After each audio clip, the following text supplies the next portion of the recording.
I am Kayla Dunn, and I represent myself, my family. I have 5 children, ages 2 to 15 years of age, and I have sat to listen to all of the CRT hearings, and I just thought it was time for me to speak up as a woman of color.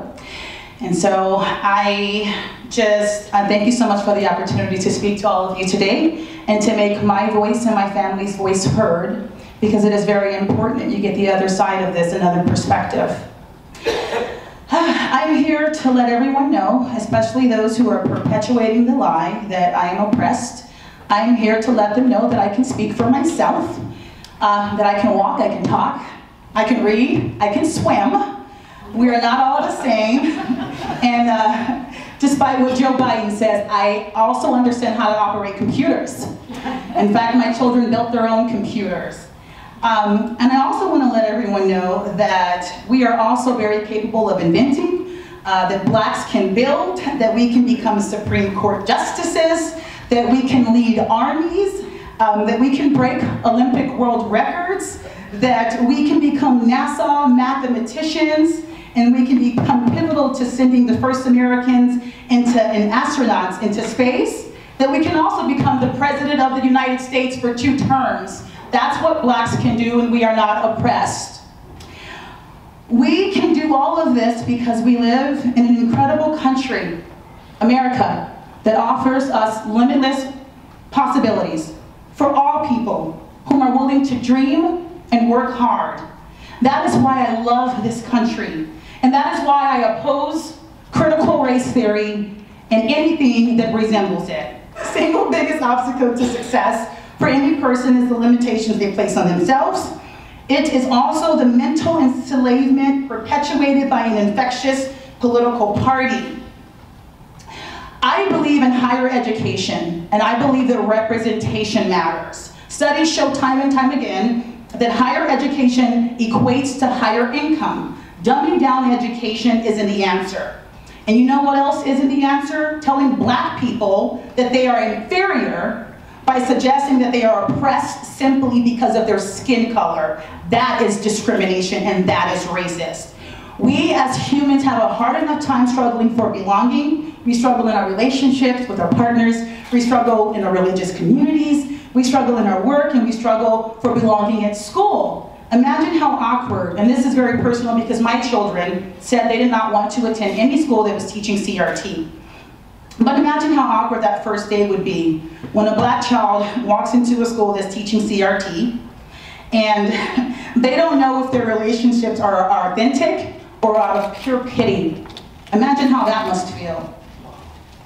Let's gather around a reading center and let's all read The Hate You Give, with what looks to be like an angry black woman on the cover. And imagine that my daughter was in that reading center, the only brown-skinned child there. I don't know if you guys know about The Hate You Give, but let me just go over a quick summary. Star Carter, a 16-year-old black girl, attends a party in her neighborhood. Star goes with Kenya, a friend who she shares an older half-brother, who is 7. Ever since attending Williamson Prep, a primarily white school, Star feels out of place in the Garden Heights social scene. When Kenya goes off with her other friends, Star runs into her childhood best friend, Khalil, whom she hasn't seen in a very long time. Gunshots from a gang fight interrupt the party, and Khalil offers to take Star home. While he drives Star home, he talks about Tupac Shakur, who's a gangster rapper who's now deceased. And he mentions Thug Alive. It stands for The Hate You Give Little Infants Effing Everybody. Expletives deleted. And soon after, a white police officer with the badge number 115 pulls them over. Khalil questions the motivation for the stop, and 115 orders him out of the car and searches him. 115 commands Khalil not to move and return to his car. Khalil opens the door to check on Star, and 115 fatally shoots Khalil. That was being taught right here in Boise. How do I know this? I had a conversation with an educator in this hallway, and she was talking about doing this, or reading this book in one of her reading centers. Imagine my child being in that reading center. I thought that representation matters. I thought that for sure after we elected a black president, not once but twice, that people of color would collectively say that we have made it. Well, that didn't work. It didn't work, unfortunately, because we have a domestic enemy among us. The enemy is a terrorist organization that hides behind social justice. They're seeking to destroy America. They hate America, and they want to start indoctrinating the vulnerable portion of our society, our youth, in public schools. These are also the same people that don't support school choice, because God forbid the Negro goes to school with their white children. That's the party we're talking about. I am here to dispel their lies, and I'm also here to say that I do not support Jim Crow, I call it Jim Crow, CRT, and I believe that CRT is the new Jim Crow. This is the new form of segregation, and my family will not stand for it.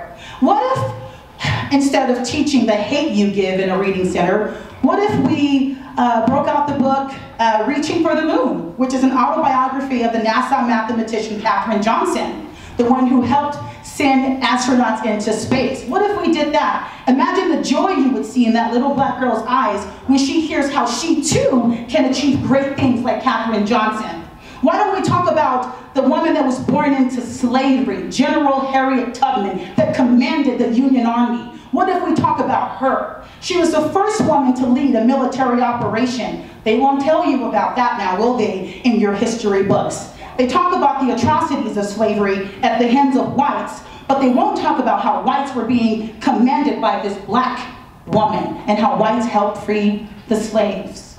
Imagine if our public schools taught that. Imagine if they were presenting data in history that painted African Americans in a different light. Imagine the joy we would all feel.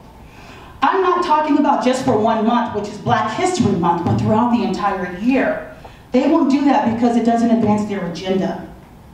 They don't want us to be free. They want us to take their pity. They want us to take their welfare. They want us to continue to pick their cotton, but not on my watch. We will not give in to this lie. We are not inferior, and we are not their puppets any longer. Enough is enough. We are valuable. And anyone who supports CRT is an enemy to all people. I want to close with this. Alexis de Tocqueville, many of you know, is a French diplomat and philosopher. I want to talk about the reason I believe this is happening right now. This race baiting. I believe it's a sin issue. We have pushed out God in our schools right now. And I believe that if we have more of God, that we wouldn't have to deal with the issues of race and oppression. One of his quotes said that liberty cannot be established without morality, nor morality without faith. But I also want to talk about something that he said. He said, I sought for the greatness and genius of America in her fertile fields and boundless forests, and it was not there. I sought for the greatness and genius of America in her rich mines and her vast world commerce, and it was not there. I sought for the greatness and genius of America in her public school system and institutions of learning, and it was not there. I sought for the greatness and genius of America in her Democratic Congress, in her matchless Constitution, and it was not there. Not until I went into the churches of America and heard her pulpits flame with righteousness did I understand the secret of her genius and power. America is great because she is good. And if America ceases to be good, she will cease to be great. And that is the issue. It is a sin issue. America was great because we had God. And that is what we need to get back to. So instead of teaching our children to hate one another, why don't we tell them that they can do all things through Christ who strengthens them? Thank you so much for listening.